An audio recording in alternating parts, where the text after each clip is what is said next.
यक्षस्वरूपाय जटाधराय पिनाकहस्ताय सनातनाय दिव्याय देवाय दिगंबराय तस्मै यकाराय नमः शिवाय तस्मै यकाराय नमः शिवाय तस्मै यकाराय नमः शिवाय।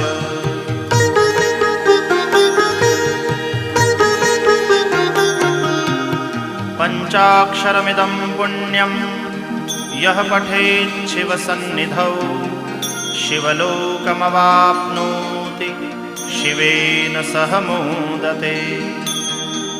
इति श्रीमच्छङ्कराचार्यविरचितं शिवपञ्चाक्षरस्तोत्रम्।